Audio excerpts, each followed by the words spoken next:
सबसे पहले तो एफआईआईज की ही बिकवाली के आंकड़े, ऑफ कोर्स इसे हमें देखना भी होगा क्योंकि 4 दिन की खरीदारी के ट्रेंड के बाद एक उम्मीद थी कि एफआईआईज की वापसी होने की तैयारी, या कह सकते हो वापसी होने की शुरुआत हो चुकी है। वापस से बिकवाली के आंकड़े कैसे देख रहे हैं इसे, बाजार का ओवरऑल सेटअप कैसा है और किन शेयरों में मजबूत डिलीवरी देखने को मिली है? देखिए, अगर आप देखेंगे कल का बाज़ार काफ़ी रेंज बाउंड रहा। वीकनेस थी शुरुआत में और फिर आखिर में जाके फ्लैट, ऑलमोस्ट फ्लैट बंद हुआ निफ्टी और सेंसेक्स। निफ्टी लगभग 25,150 के आसपास गया, फिर वापस आया 25,200 के ऊपर। बट हमने जो देखा कि एक रेंज बन रहा है यहाँ पर, जहाँ पर हमने कॉल राइटिंग्स देखी कल और पुट अनवाइंडिंग भी देखा।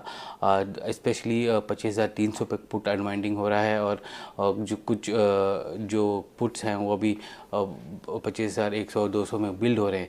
अगर हम ऑप्शंस का देखेंगे तो 25,000 पे एक सपोर्ट आ रहा है और 25,500 पे एक रेजिस्टेंस आ रहा है। तो एक रेंज बन रहा है 500 पॉइंट का, जहां पर ये इंडेक्स रेंज ट्रेड करने की कोशिश करेगा अगले कुछ दिनों में, अनलेस कोई मैक्रो इकोनॉमिक या ग्लोबल इवेंट नहीं होता है।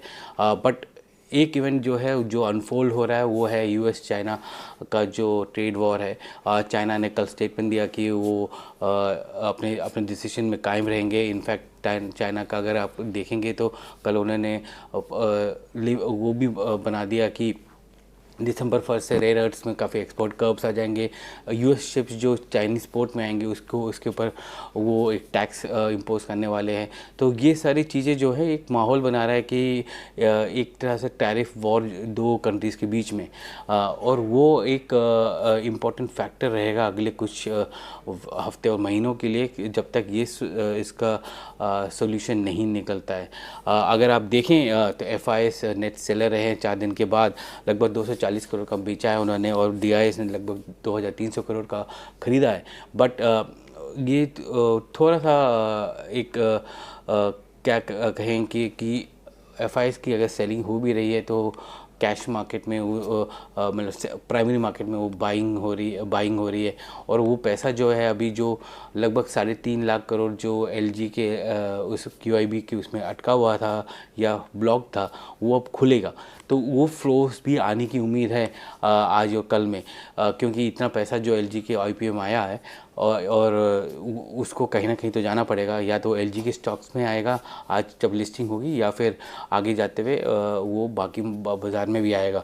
अगर हम देखें स्टॉक डिलीवरी का, टाटा कैपिटल बहुत मोस्ट एक्टिव था, लगभग 2,900 करोड़ का उसका स्टॉक डिलीवरी। मतलब अब देखिए मोटा मोटा 2% इक्विटी जो है कल हैंड शिफ्ट हुई है, मतलब कि किसी ने खरीदा 2% इक्विटी और मोस्टली इंस्टीट्यूशंस हैं जिन्होंने खरीदा ये।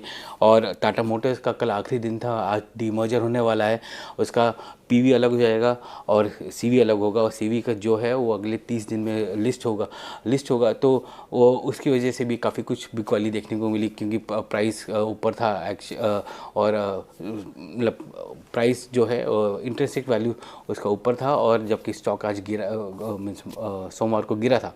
सो वहाँ पर एक अच्छा खासा हमने देखा डिलीवरी होते हुए 1,500 करोड़ की डिलीवरी हुई वहाँ पर। इसके अलावा एचडीएफसी बैंक, आईसीआईसीआई और बैंक्स अभी भी काफ़ी एक्टिव है, इनमें सबसे ज़्यादा डिलीवरी देखने को मिल रही है। और बैंकिंग स्टॉक्स ऐसे हैं जहाँ पर अभी कुछ शॉर्ट पोजीशन बिल्डअप हो रहे हैं, कुछ लॉन्ग्स अनवाइंड हो रहे हैं वहाँ पर। तो अगर आप देखिए लास्ट 1 महीने में निफ्टी बैंक काफ़ी आउटपरफॉर्म किया है निफ्टी के कंपैरेटिव। सो थोड़ा सा पोजीशंस लोग काट रहे हैं रिजल्ट्स आने के पहले। सो ये एक माहौल बन रहा है कि जहाँ पर इंडेक्स जो है एक रेंज में ट्रेड करने की कोशिश कर रहा है 25,000 और 25,500 के बीच में।